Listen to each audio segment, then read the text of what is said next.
violence prevention. And in terms of that, I would like to pass it over to my brother.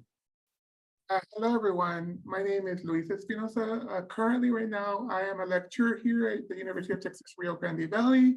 And effective fall 2023, I will be an assistant professor of epidemiology at Texas A&M Corpus Christi.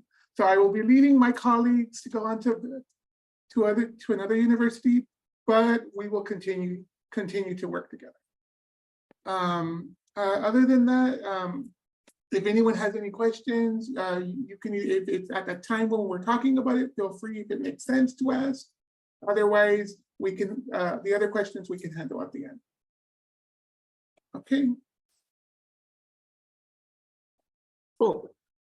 We need to mention that this presentation is based on a grant that is primarily funded by Office of Justice.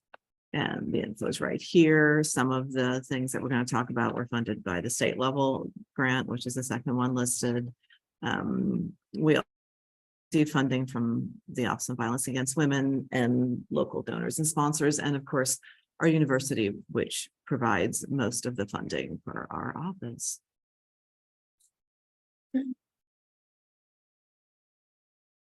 We're in different places, just FYI. I came to the TASA conference, so I'm sitting in a far less interesting room than everybody else. But so if we have any lag problems, just give us a shout out. The goal of this project in particular was to prevent re-victimization by addressing rape myth acceptance. And we're going to talk a lot about both measuring and acceptance of rape myths. We are looking at two populations in particular, the future healthcare providers, we're looking at nurses in particular, and criminal justice professionals, although we might also integrate some of this, and already have to a lesser extent, in the University School of Medicine, as well as in the nursing program. We chose these two areas for kind of obvious reasons. We are the only university in South Texas. And if you think San Antonio is South Texas, keep going a few more hours and you'll find us. We have campuses in Brownsville and Edinburgh. If you have a degree as a law enforcement professional in deep South Texas, chances are pretty good it was a degree from us. What do you have, Lucas? 2,000 criminal justice majors at the moment? Yes, yeah, we do. Okay. So we thought that this had the kind of the biggest bang for our buck, so to speak. So our intervention in this particular aspect of the project was to integrate some curriculum about gender stereotype and rape myths and forensic nursing, because the grant this is on is a grant for introducing forensic nurses on campus. Into required courses. So for nursing majors, the course is the very first one that they take. And for the CJ majors, it's theoretically the last one they take, or in their capstone, just FYI. Can you talk about the capstone, Lucas, briefly, just about what they do? Yes, so in the capstone course, what it is actually it's the exit course option to complete the program. And what it actually is, it actually provides the whole overview of the criminal justice system: courts, corrections, probation, parole, and policing. We also address victimology. So that's actually where this part comes in to make people aware what you need to be aware of in terms of providing assistance and support to people that have experienced any type of violence. Okay. Cool. So we'll talk about three general things. Probably the first one is old news to most of you, and I apologize if we're saying things that a lot of people in attendance at the conference would already know. We're going to talk about the general problem of interpersonal violence, broadly writ. This is most about sexual assault myths, but the problem exists within relationships most frequently. The role of gender stereotypes and our normative ideals. We're going to talk about some prevalence rates. We are on the border. Actually, our Brownsville campus sits right on the river, so very close to the border between the US and Mexico, and that is unique. And that also creates some unique problems for us, is leading into the next one, the context of the project. We are all affiliated with the campus-based advocacy office that's existed in some iteration for about 11 years. And that also matters because we are talking about doing this on a college campus, a fairly large university. What are we up to, guys? 34,000? 30, over 35,000. Yes, 37,000? over Okay. 35 over 35,000, yes. Oh, correct. wow, we hit 35,000 mark. Okay, well, 35,000. We are primarily commuter campuses, although we do have dorms. And what that means in our context is that the speaking as the person that runs the confidential advocacy office, the largest numbers in looking at prevalence rates for the crimes that we get reported to us are some sort of family violence, which includes domestic violence, anyone in the family, intimate partner, interpersonal, anything that's someone's related to or dating. No. And then we're going to talk a little bit about the project in particular that we're here to discuss and how we implemented it, how we modified based on, because something always goes wrong, in our case, a bunch of stuff, and how you can shift and pivot and still reach your goals. And our goal here again is to attempt to prevent re-victimization and re-traumatization by addressing the people who are frequently the ones that victims and survivors first encounter, law enforcement and healthcare providers. And we're going to end with the two social science gentlemen here with me, who are the ones who did the data collection, and who can explain to you how the findings are. They tell me they're relevant, and as an ethics professor, I believe them. So they will explain that to you with the numbers. So as Cynthia said, we're going to go a little bit into the information that we as people already know in doing the work. So when we talk about violence, we have to talk about that it's driven by gender norms that normalize and justify gender inequality, that usually, in the case of the literature, 1 in 3 people who identify as a woman are usually negatively impacted by issues of toxic masculinity and as well as domestic violence, which also contributes to other issues such as mental health implications that actually affect this population. And when we talk about these issues of the population, we talk about the norms and stereotypes, specifically with regard to masculinity, that actually contribute to this types of violence. So we also have to consider the man box scale in terms of looking at the various scores, if they're higher for that, with regard to violence, whether verbal, online, or even physical types, which also includes sexual harassment. Over time, aggression in regard to males shift from power, differential of moving from one to another, and this is actually where masculinity is actually threatened. I myself is actually am an intimate partner violence researcher. So actually I look at specifically with regard to Latinos and Latinas, and here in looking at the population that we service here of our students, that's predominantly the population we service. And 35% of women worldwide have experienced either physical and or sexual intimate partner violence or non-partner sexual violence. Next slide, Luis. This is just a reiteration of content or information. Violence against women is estimated to cost countries up to 3.7% of their gross domestic product. It's more than double what most governments spend on education. That's why it's a big concern for us even to be doing this programming. And we were fortunate enough to even get this funded grant opportunity for us to do the efforts. In the US, more men represent more than 90% of the perpetrators of criminal violence. And like I mentioned, the minority populations at increased risk to the high-risk environments.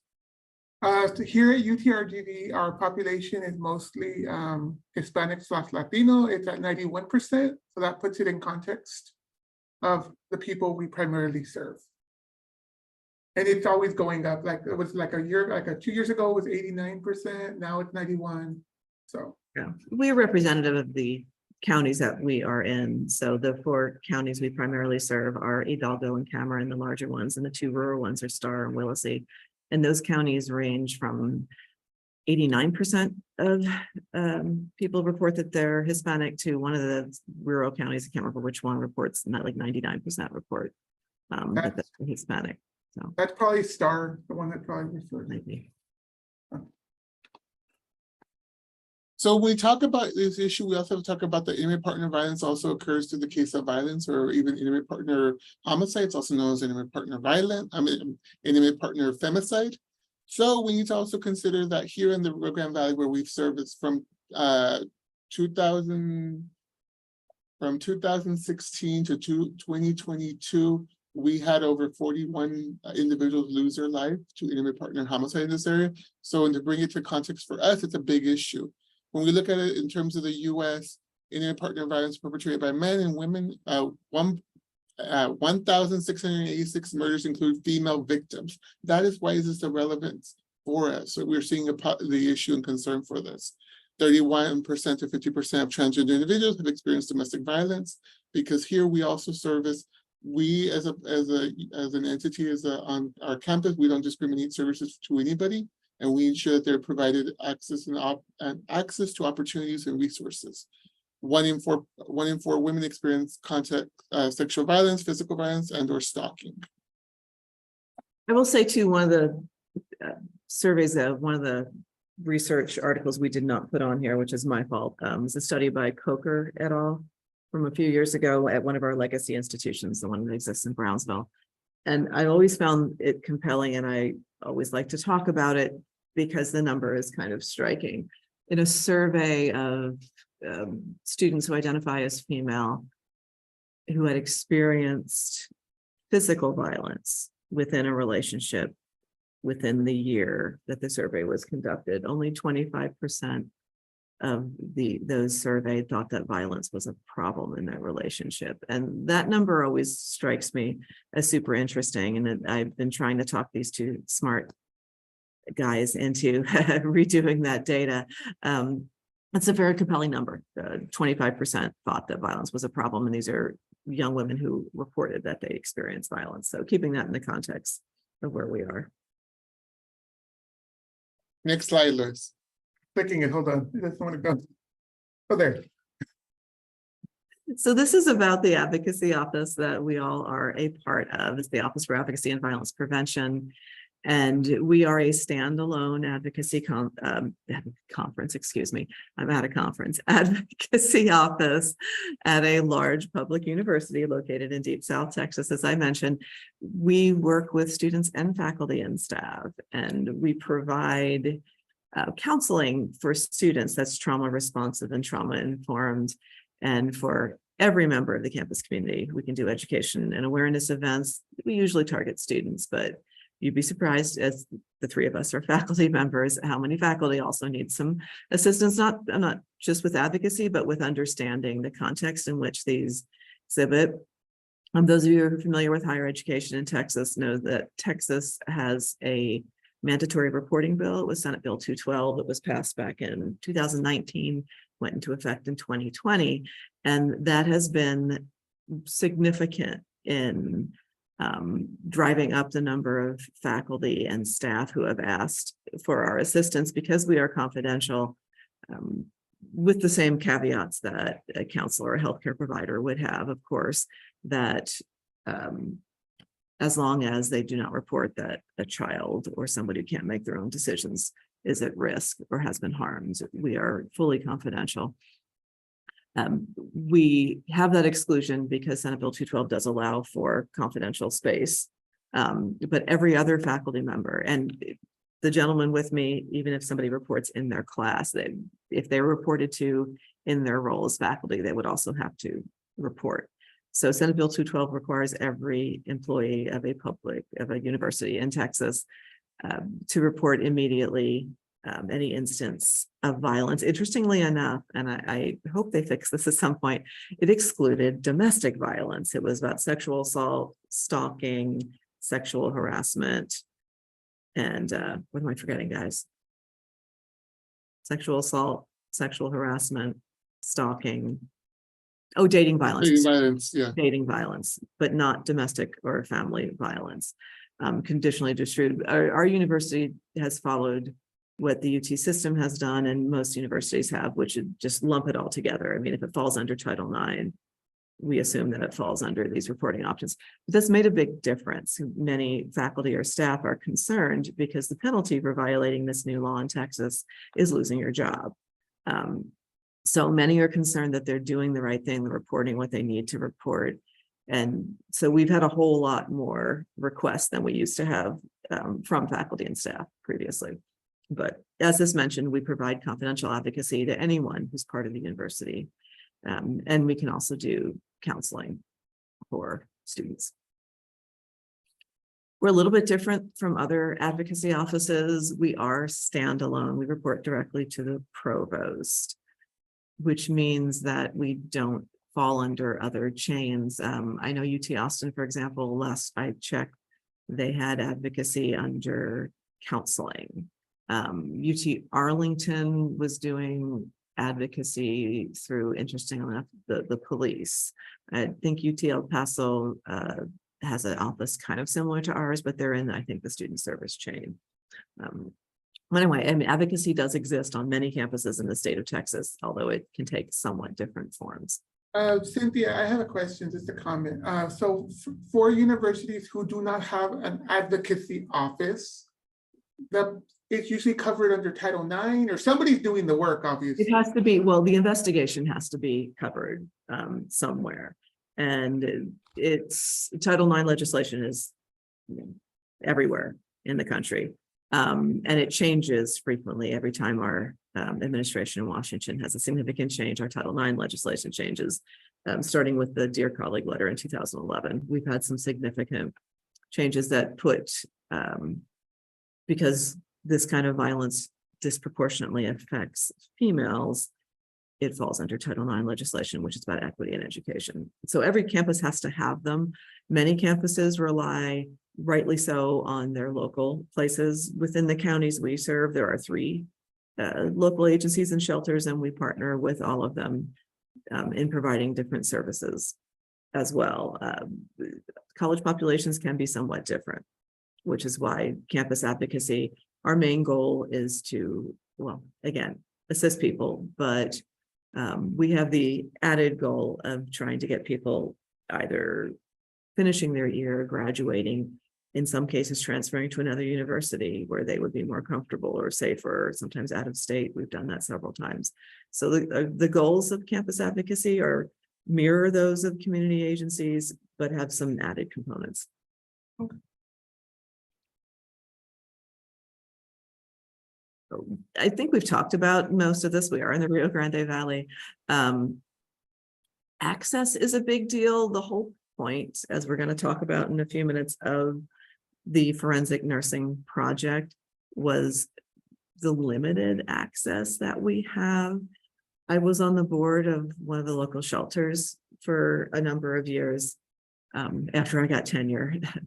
I'm going to go do the community work and do the right thing. And I tried to get them to put me on the hotline and let me go to the hospital and be an advocate, which is, I'd done that in graduate school years before.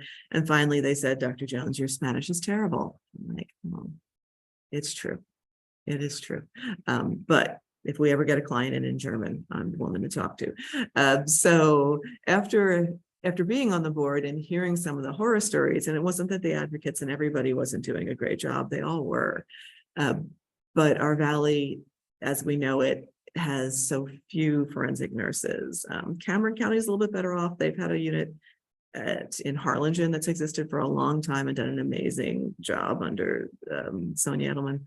But Hidalgo County, which is the largest county, which is the county that the 3 people you see here live in the campus we work on, for a long time there was 1 forensic nurse, and the advocates at the shelter would tell me horror stories about telling people, survivors, victims, that they had on the odd weekend once or twice a year that forensic nurse took a weekend off. Well, you got to wait to shower until Monday after you go to, and that just mortified me. I couldn't imagine saying that to a survivor, don't shower for 3 days, because as probably most of you know, the first thing sexual assault survivors want to do is take a shower, get clean, which many of them feel it never can be.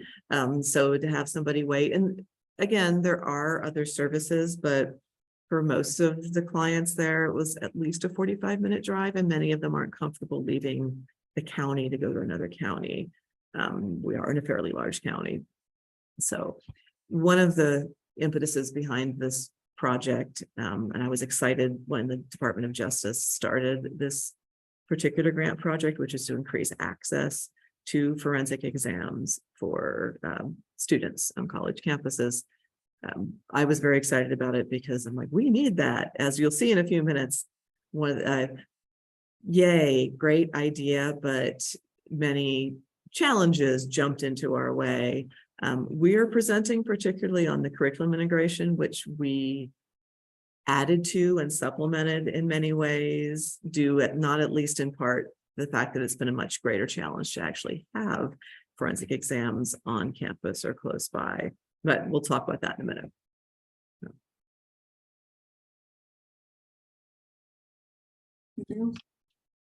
I think I kind of said that, but Yeah, Cynthia, I have a comment because you Sure. did mention how, like, okay, so like if I call on the weekend, who picks up the phone? If I call the number here at the university, do you answer it or do you guys take rotation or how? we rotate, right? And it's usually Priscilla Palacios, who is our associate director, who has a master's in social work, who works as a sexual assault advocate. For a number of years, I stole her from one of the local shelters. It's usually one of the two of us. I think Lucas is going to start rotating with us once in a while. We don't get a lot of after-hour calls, but we will answer after hours. If somebody's in an emergency situation, we want them to call 911 and get police assistance. We get a lot of emails after hours that we do get, and we try and get to those as quickly as possible. But no, we do forward phone lines. The university itself has a crisis line, which runs through our counseling office, which has cut down on the number of after-hour calls we get, because we make sure that the students in particular know that there's an after-hours crisis line they can call. I know the one good thing here at the university, you and Priscilla, you guys answer your emails at all time of the day. You guys aren't the ones that just stop answering emails. You guys are always answering. I'm always jealous of people who have that out-of-office assistant. You know, I'm going to be literally out of the valley for 3 weeks for 3 different trips, and I'm like, should I use that? No, I shouldn't use that because somebody will. Yeah, we want to make sure we're accessible. We don't get a lot of after-hour questions, but we do get them, and we want to make sure that we're available. We can't do what the amazing community shelters and centers do, and indeed many people after hours we get them to one of the crisis lines. so Cynthia gave a little bit of overview of why I actually put down this project. So once she got this grant proposal funded, this is actually the goals for this project: to provide on-campus access to sexual assault nurse examiners, increase the number of certified sexual assault nurse examiners in the Rio Grande Valley. She's going to address some of these issues in terms of the overview, the problems, the data, and so forth, and to promote forensic nursing as a career path for future nurses, provide more comprehensive and thorough advocacy for the victims and survivors of campus, and address the needs of the victims by confronting and dispelling harmful stereotypes and stigmas. Next slide, Liz. You notice that the criminal justice curriculum is not in here. It was something that we added because after talking to advocates and forensic nurses and such, what do they see as a challenge? And I should say I have absolute respect for law enforcement. Totally. We have some amazing officers. TASA has 2 wonderful law enforcement trainers. But they in many places, they don't train everybody. So what forensic nurses tell us are, if we could train law enforcement, that would make their job a lot easier, which is when we realized, hey, we teach most of the future law enforcement who have college degrees. So that's something we can do. And in terms of coming to this project, the reason I came to this project is because I'm actually the immediate past University Curriculum Committee chair for the university. So actually I saw the overview in terms of curriculum and proposals and so forth. And also in terms of developing actual minors and developing courses. So Cynthia actually tapped me to help develop and actually adapt some of the stuff for criminal justice students. So for the measurable is actually, these were the ones in terms of providing services and providing access to EHHV to trauma-informed responsive victim-centered exams, increasing number of quality SANEs, like we mentioned, and the collaboration of on-campus community first responders. And we're going to talk a little bit about this. Luis, next slide, please.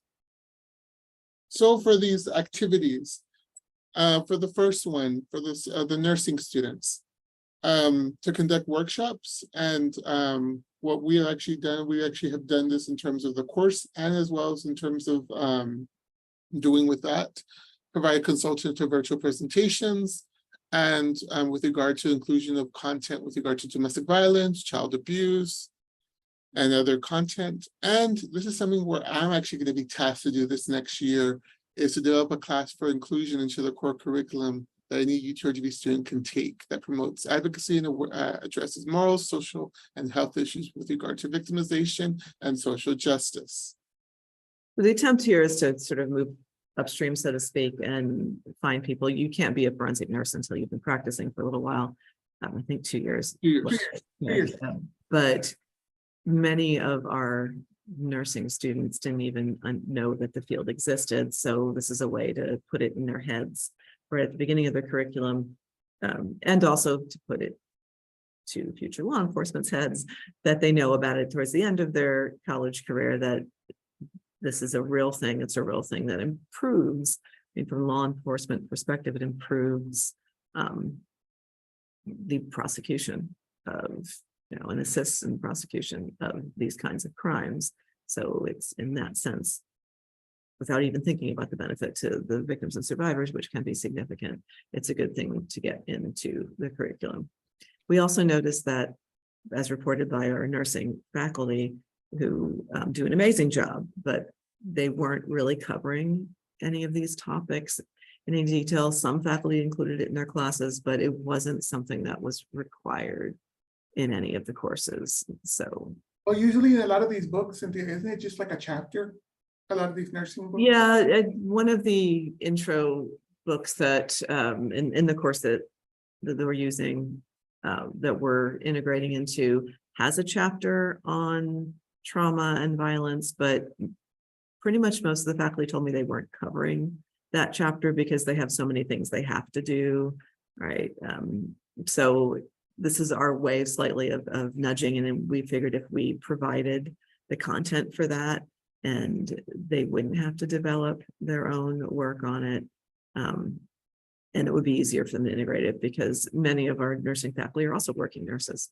So, and for student health, this is actually, we actually partnered up with the UT Austin Institute for Domestic Violence, Sexual Assault, to do expert witness training, not only with our lawyers, our service providers, even our medical providers, and even our researchers. So I actually participated in that the first time that was offered, as well as to identify a location and equipment to set up an exam room.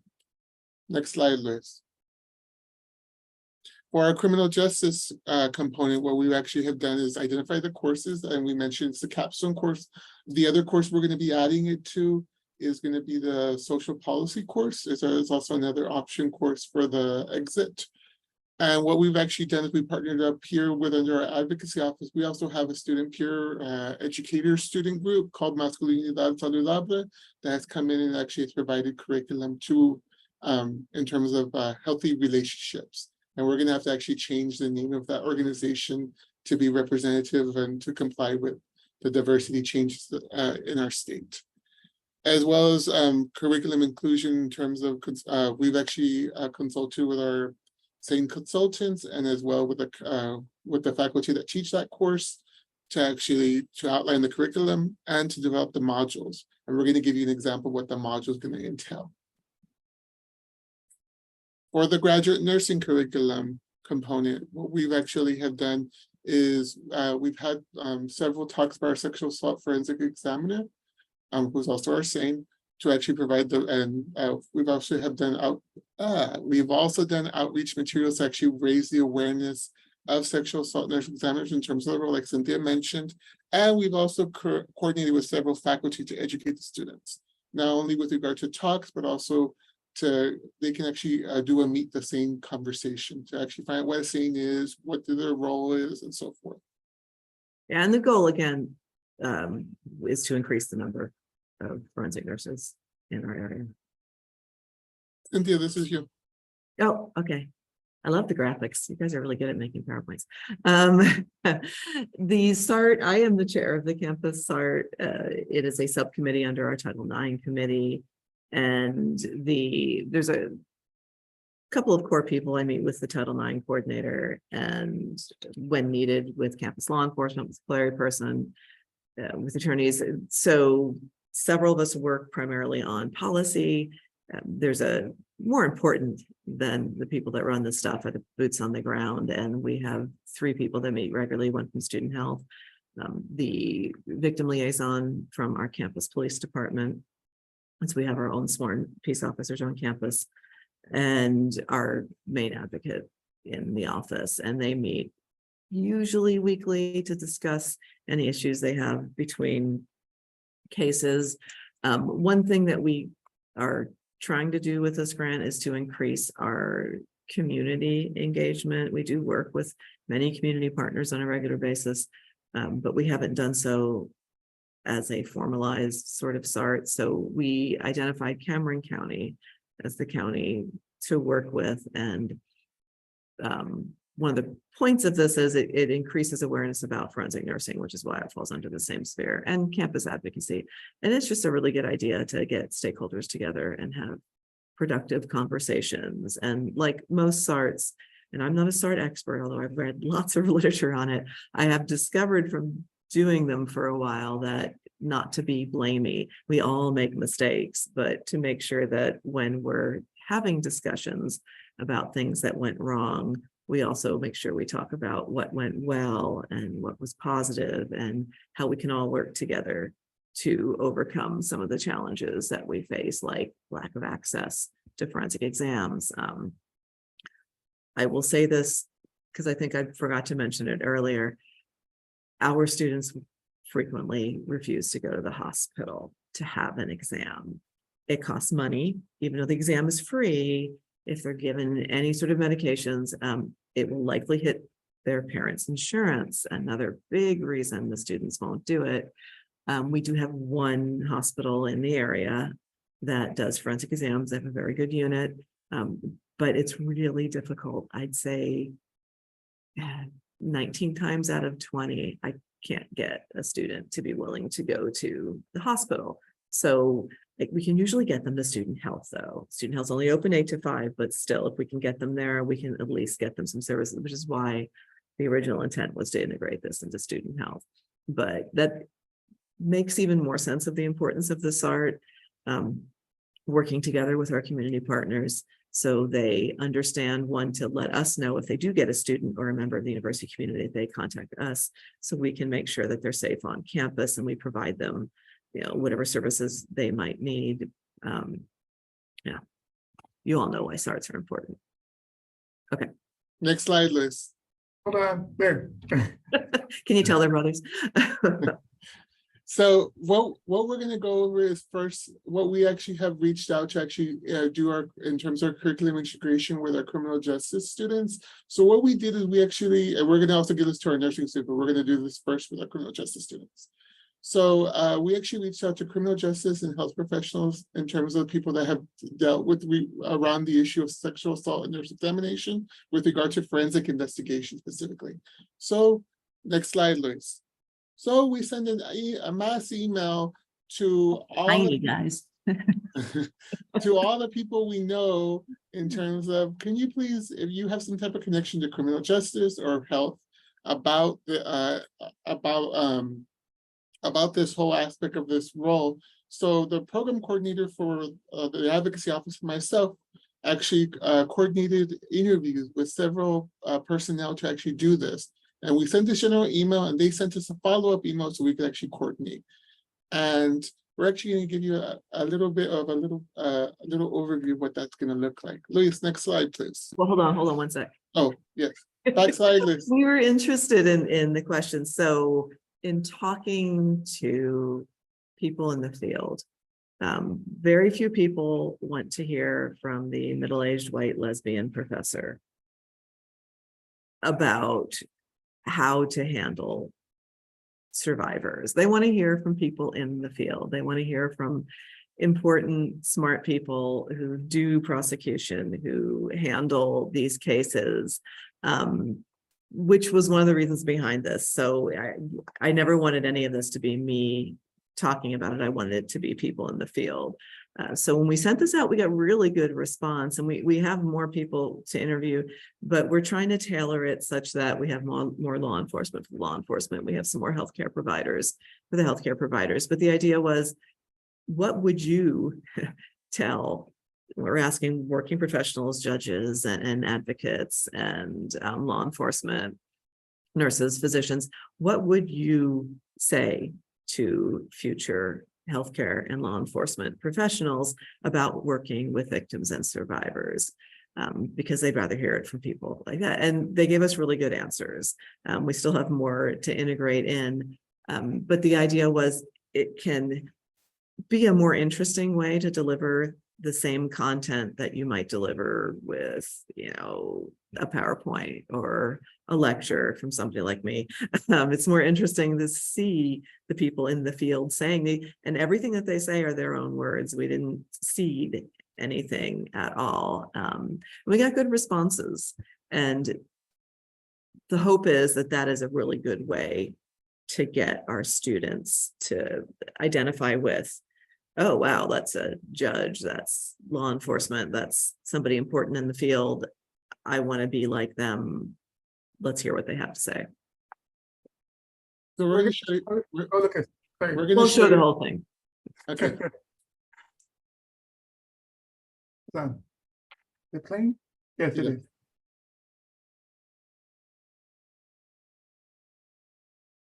My name is Carlos Villan Jr., and I'm the Associate Judge for the Child Protection Court of the Rio Grande Valley West.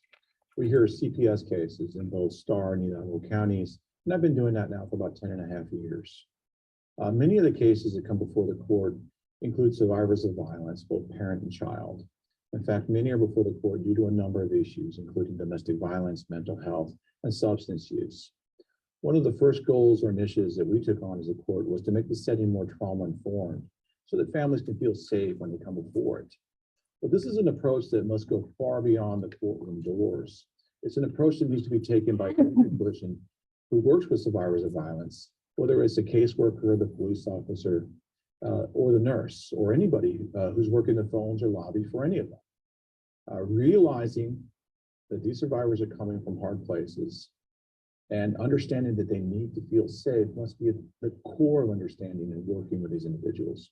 And that it opens the door to better communication and the possibility of better outcomes.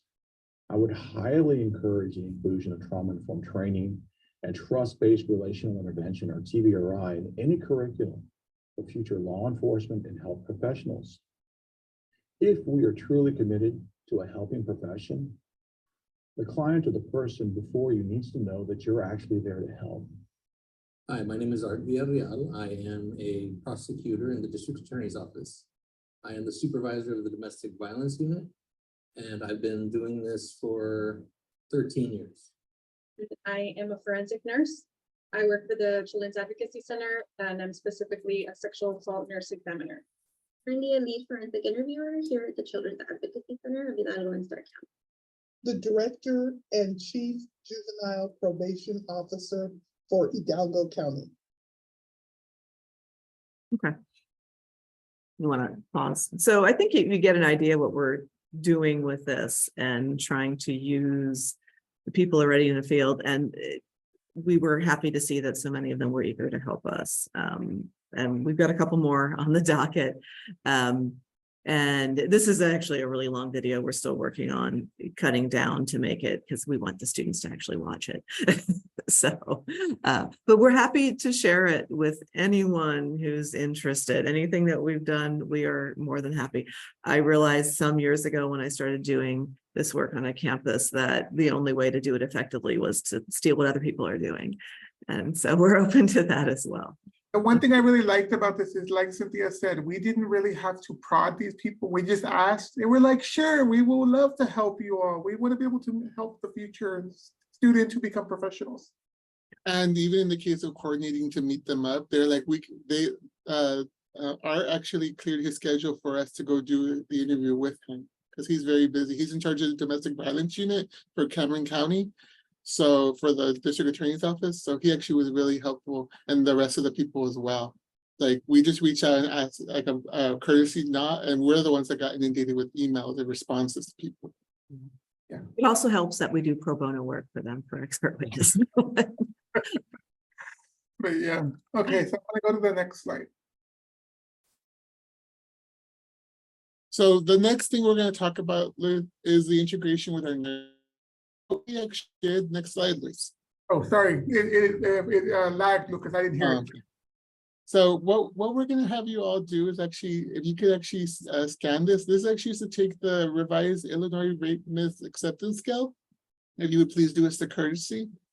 So the reason we're having you do this is because this is actually what we've done with our nursing students. What we do is we actually have had them take the R IRMA.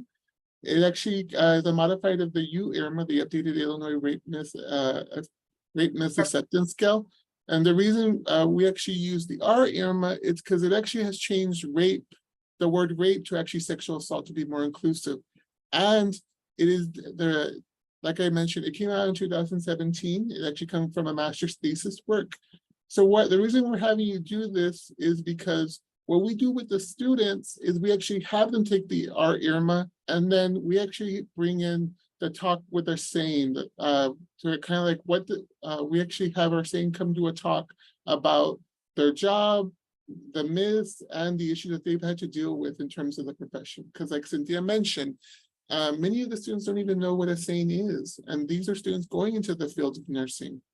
So this is also something, so we would actually let you do that. We'll take 1 minute because I'm doing it now.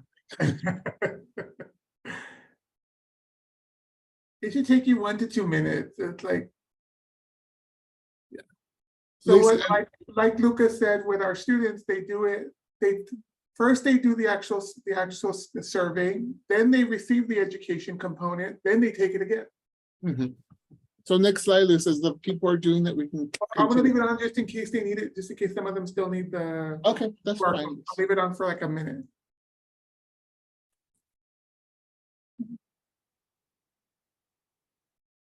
And if you need us to put it in the chat, let me put it in the chat as well, just in case. But we understand you're in different places and you may need our support and our assistance, so it's not an issue. And the U IRMA, it's a validated scale. So all the person who modified it, she used it for her master's thesis. And like Lucas said, her and her committee, they actually modified it to just swap rape, the word sexual assault for rape. So when we talk about sexual assault myths, we have to understand that it's a big issue on campuses across the US. So this is actually even in the case of the media in terms of media representation. So these myths are culturally held beliefs that create a climate that normalizes sexual violence and specifically violence. That's not a problem. We want to, that way you can familiarize yourself with what we're talking about, the questions. You don't have to take it if you can't, that's understandable. The complexity exists among college students as many do not receive sexual assault prevention education. And with regard to this, Payne et al. 1999 pointed out the rape myth acceptance scale, which is the original scale that actually came out in 1980, focused solely on characteristics of the victim. So that's actually where the Illinois rape myth acceptance scale comes about, and to actually modify, and actually is the most widely used tool that's even used today. And the reason we chose this one, obviously, is the most widely used, and as they mentioned, we modified it, but we have to have a way to demonstrate, right? We have to demonstrate impact, and that's always challenging for advocacy as well. And how do you demonstrate impact? Well, one way is that we can measure outcomes or survivors, but in terms of the curriculum, oh yeah, sure, Jill, send it to you. We're happy for other people to use it. We have to be able to say that to the university administration, look, we added this content to these classes, but it's helpful, and it's helpful because we have moved the needle, so to speak, on people's acceptance of rape myths. So looking at it from a larger picture standpoint, it's a very simple way to be able to measure effectiveness of the curricular intervention. Well, and my wonderful partners here categorize these. You guys did this, right? You're the one that put it into No, this was originally created in the U IRMA, and we modified it to be representative in the R IRMA. So what we actually made it more. Subscales though, the she lied subscale, you guys did that one, right? That you We're gonna can't. add it back. We're gonna add it back. We're gonna add, yeah. So Liz, you can continue. Okay, so first, let's talk about the updated Illinois rape myth acceptance scale called, also known in the literature as the U-IRMA. It was developed by McMahon Farmer to modify the language of the IRMA to be more accessible by college students. The U-IRMA uses a 5-point scale from strongly agree to strongly disagree to measure rape myth acceptance on 22 items. Questions were gendered, and they also included the word rape. For gendered, most of the questions were she. They use when they talk about the victim, they use the word she on those types of words. So the 22 items and it had 4 subscales. It was the she asked for it scale, subscale, the he didn't mean to subscale. It wasn't really rape subscale, and the she lied subscale to measure rape myth acceptance. The first 17 items were actually derived from Payne's original IRMA. And these were the she lied subscale questions that were removed in the our IRMA.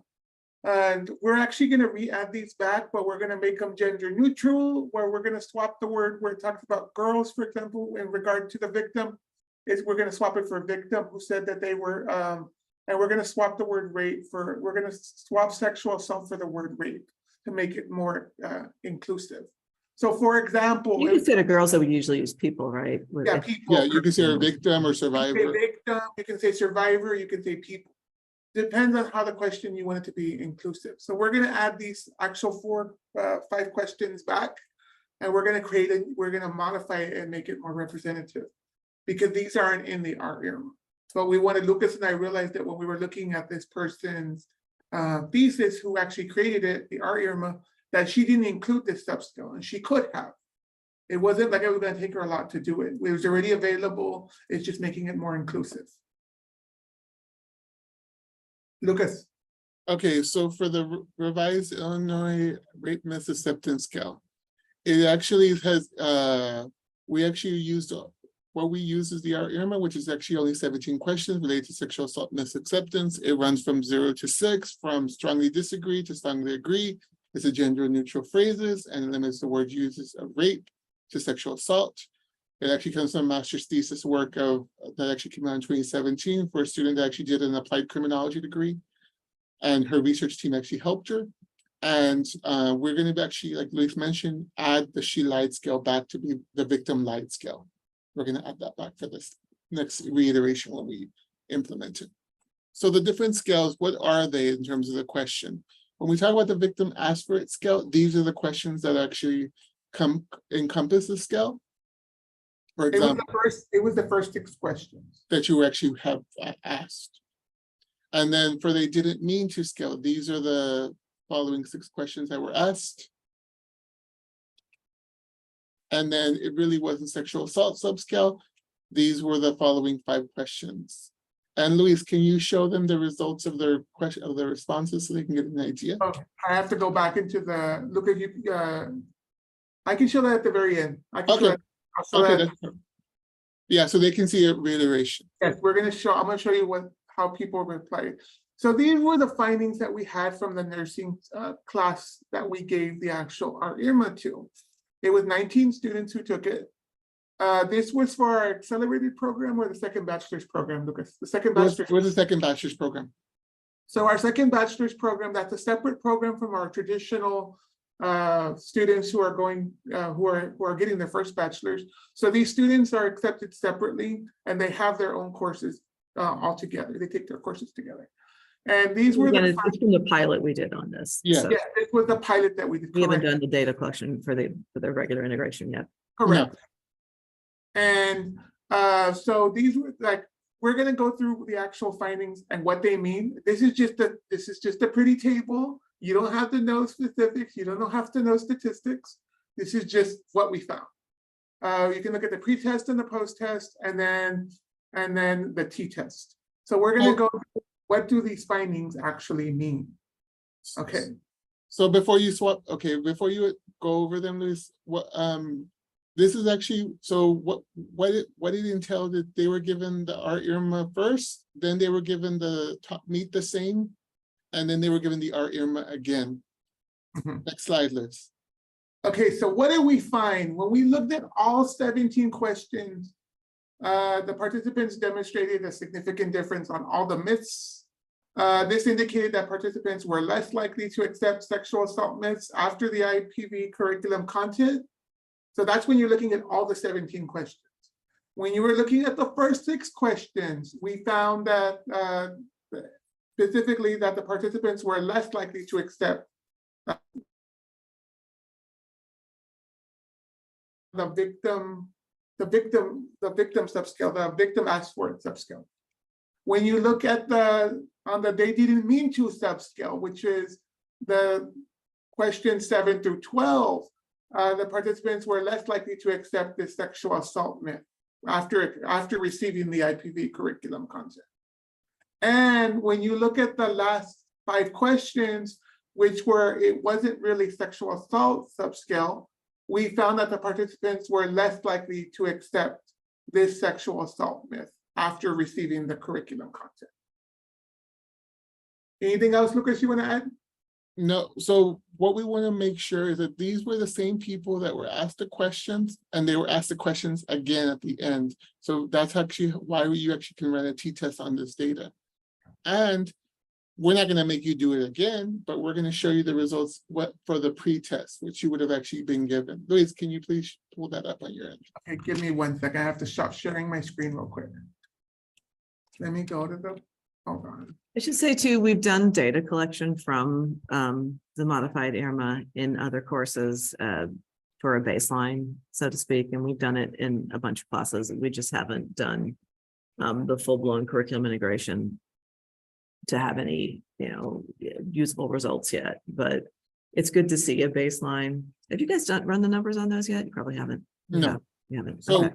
so as Lisa's pointing out, so what we did is we actually tested it with our nursing students and we tested it with our undergraduate criminal justice students, but we haven't reported that data because it's not, you cannot actually, you can report it for educational purposes, but you can't report it for anything beyond that.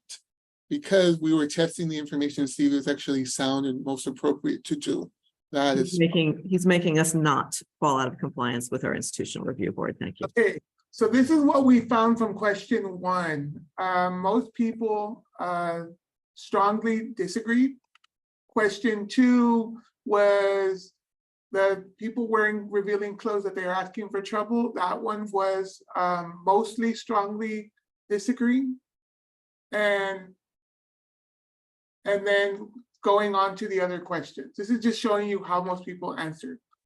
The one that you start to see a difference on is question 6. If a person initiates kissing or hooking up, they should not be surprised if the other person assumes they want to have sex. Can I ask you a question here, guys? Yes. So one of the things I know when we do a lot of surveys are we sometimes flip and change the way the wording is, because I noticed that, I said 0 to everything. Mhm. So, yeah, are there, This is what they tend to do. That's why, well, that's also why, if you notice, Cynthia, the way that I gave the survey, each question had the actual scale right above it. Because a lot of these Likert scale surveys, when people take them, they have the scale at the very top. yeah. They list all the questions. Are the people going to remember what the different numbers mean? No, they're not. Yeah. So that's why whenever I do a Likert scale survey, I give the actual scale, the question, the scale, the question. But that's why sometimes you also said sometimes they swap the scale to see if people actually were reading. Yeah. Because it's important to understand that sometimes when people take scale, these type of Likert scale surveys, that sometimes people just answer all the way down one way. And then I the think other what you thing, guys are doing are volunteering to help anybody in the audience who want to develop a survey. That's what it Yeah. sounds like to me. I'm willing to help, and like I said, like Lucas and I were talking about this. What I want to do when we do this again, I want to give the subscale separately so that people don't, because that also may affect how you get results, how they affect the findings. Lucas, And- anything you want to add? And then the other thing about what you just added, Cynthia, we also need to be mindful and aware that we could have actually reverse coded everything in terms of with the way we asked the question. We could have asked it the other way. For example, let me give you an example. Good question 8, Lucas. Like for question 8, People don't usually intend to force sex on People others. usually do intend to vote for sex. yes, on so we others. could have actually asked it the other way. Yeah, That's something that we need to consider, and we're gonna have to test it with my students before we actually do it to see. if Oh, it's- no, it wouldn't be the opposite of that one. People don't usually intend, but sometimes I'm not sure I think that's one of the challenges of this when you modify it to make some of the questions. Yes, well, the thing is, remember those questions, I'm not good with those questions that come off like double negative questions that you're like, when you say no, you mean yes, and yes, you mean, those types of questions. Yeah. So there's some survey questions out there for specific surveys that are asked in a particular way. When you say no, you actually mean yes, and vice versa. Yeah.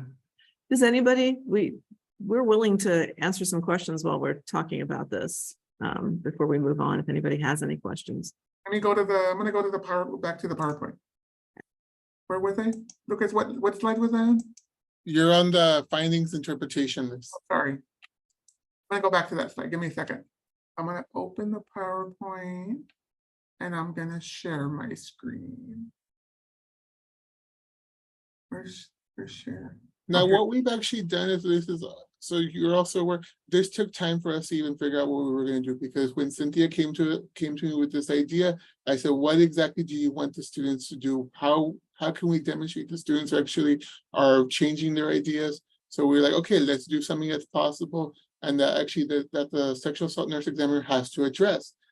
When they've talked to our students, that's the first thing they talk about, the myths and the issues that they've seen with the pre-existing issue that they've seen in terms of the profession, but also in terms of educating the students, because the sexual assault nurse examiner consultants, one of them was actually an educator herself, and the other one was actually completing her master's education at the same time. So Yeah, she we will herself, say too that you can't get somebody to come to each and every class. So obviously we've had to reuse the program, and it isn't always the case that, and especially when this grant ends, we're not going to be able to probably get a forensic nurse to come to every one of these classes. We're not, which is one of the reasons to do the video. And also we have the work that they did. And so in a couple of iterations of the nursing class, the faculty, or I've done a few of them too, the faculty member, if they're confident enough doing it and hearing the forensic nurse enough times, they can deliver the content without having the forensic nurse there, because it's simply not possible to get a forensic nurse. As I mentioned, remember I said that we're very limited to come to all the classes to do it. So yeah, because the consultants we used, one of them was from upstate, and the other one was from actually the College Station area, who previously was here in the Valley. So that's even something we've had to consider in terms of doing this curriculum. And tell me if I'm wrong, all the students who took this happened to be female, correct? They were in the. Yes, they were all female lists. Okay, I remember They that. happened to be female. It happened to be. Yes. Okay. Next slide, Liz. Sorry, the thing froze. Oh, there. Cynthia. okay, I think I mentioned right at the beginning that we had challenges. As with any good research project, there are always going to be problems. Or any of you who've ever written a grant, apparently that's all I do anymore. Sometimes you can't do what you say you were going to do. When I wrote this grant, it was right at the beginning of the COVID pandemic. I think I wrote it the month before, actually, and wasn't prepared for things happening, like they took all of the nurses out of our student health to first administer COVID tests and then to do vaccines, because we offered vaccines on campus to the community. Oh, didn't expect that. Space challenges. The OBGYN who was at the time doing the well woman visits at our campus our campus student health, walked me through, and I've been to student health a bunch of times. I would go meet clients there, but I hadn't really thought about it. And so she was pretty amazing, Dr. Parker. She walked me through it and she's like, okay, you and I are in this room and it's uncomfortable. How do you think I'm going to get stirrups up? How do you think somebody's going to be able to take the rooms were very small. And unless they were willing to expand and do lots of renovations, there is only even one room in our student health where they can even comfortably do a well woman exam, much less have the all, forensic camera and everything else in there. So we've had to pivot a little bit for this particular component. We've had 3 different deans or interim deans in our School of Nursing since we got this grant. We've had changes. Our co-PI retired, sadly, Dr. Rodriguez. We also have noticed, I don't joke about the territoriality, happens on college campuses, it happens in we've had some challenges in people saying, well, you can't do that. We do that. And so I'm happy to talk at length about more challenges. I mean, not throwing anybody under the bus. Really, ultimately, I'm the one that wrote the darn thing. And we have to figure out a way to make it work. But we're pivoting. We're pivoting. We're making some changes. We're hoping to be able to do forensic exams in one of the university clinics. We have a brand new School of Medicine. We've opened a bunch of clinics. And we have an OBGYN clinic. So we're trying to figure out ways to one of the cores of this is access for our students because they won't go to a hospital and because they don't want it to hit their insurance or their parents' insurance. So given all the data that we have collecting from doing a bunch of years of advocacy on a college campus, how can we make this work? And I don't know if any of you out there want to share your stories. Usually when I pitch grants, I can do things fairly smoothly, but there are always some challenges. This one has had more challenges than I expected, but that's okay. Important, and we're going to get it done. And we were able to add some stuff, right? The CJ curriculum component we hadn't even thought about previously. That's going to reach thousands more students every year than we had expected. So that's a bonus. But if anybody has any brilliant insights, let me know. One thing I liked about this grant, though, with everything, is that you had buy-in, Cynthia, from all these different. Yes, and people still do. I mean, everybody wants it done. We did have a challenging medical director of our student health. He is not there anymore. So that's been, I mean, we've had all sorts of interesting challenges to it, but the university wants to have it done. There's no doubt they do. They're very supportive of advocacy. It's just a matter of getting it moved forward and figuring out where to get it done and how to do it most effectively and efficiently. That can be supported after the grant ends. Any of you had grants that did amazing novel things? That's always the challenge. The grant that started our office providing advocacy was an OBW campus grant. We first got, I think I took it in 2012. So that's over 10 years. But when that expired, how do you continue to support the personnel that it paid for? You got to have the university buy in to a certain extent.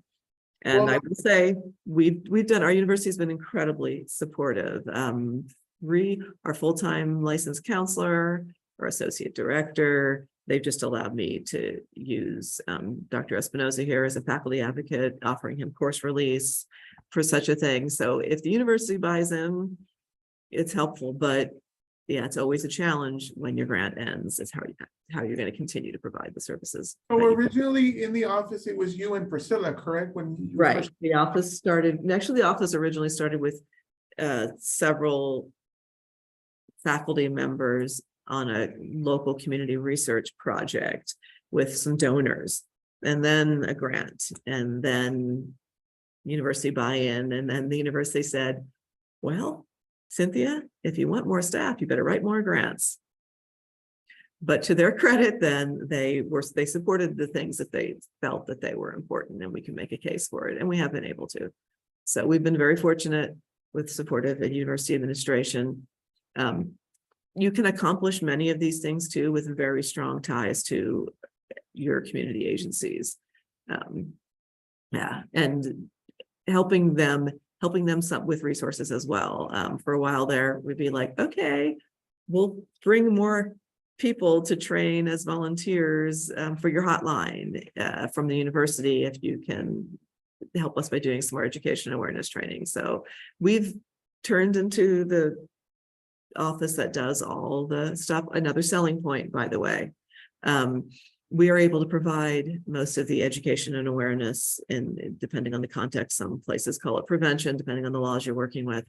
And because we can do that, relieves the burden from other offices like Title IX, like Clary, like law enforcement, other offices that sometimes have to do those programs to be compliant with a bunch of different laws. So if you're able to do that in an atmosphere where you have the people working in the field, like the advocates, the counselors and such, the nurses, that makes the training, I think, more impactful. So Yeah. I feel like we've been talking forever. Does anybody have questions? Because, you know, we're PhDs and we can ramble on for ad nauseum about many different things, but we're happy to answer any questions. We're also happy for you to reach out to us and ask us questions separate. We will share this PowerPoint. We can share our modification of the Illinois Rape Myth Acceptance.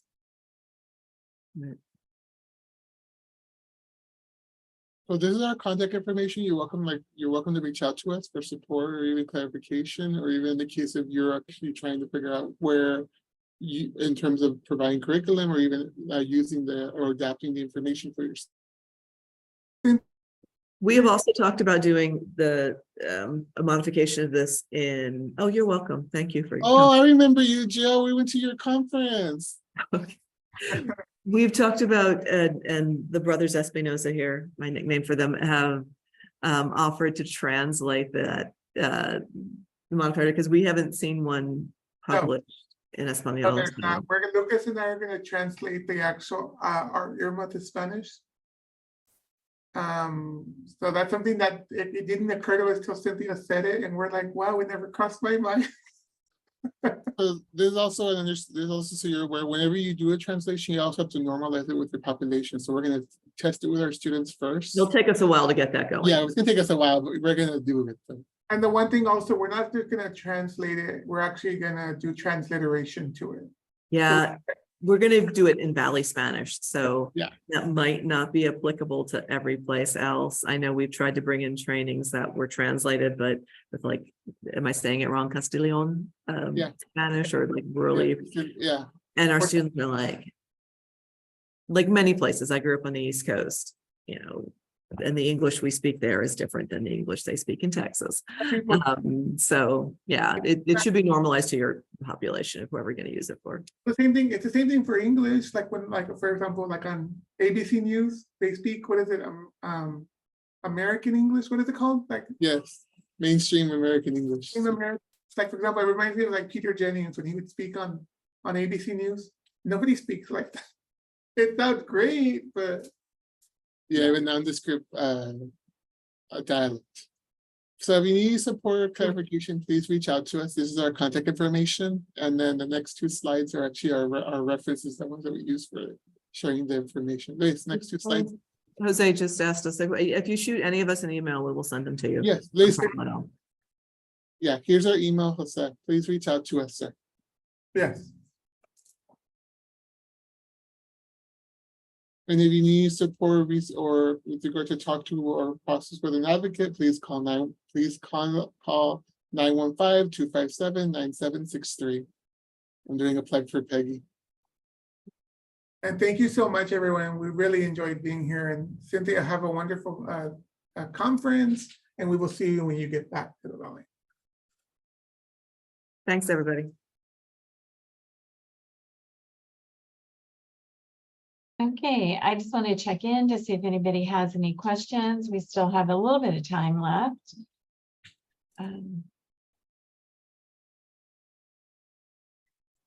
And a reminder, I put the link to the evaluation in the chat box.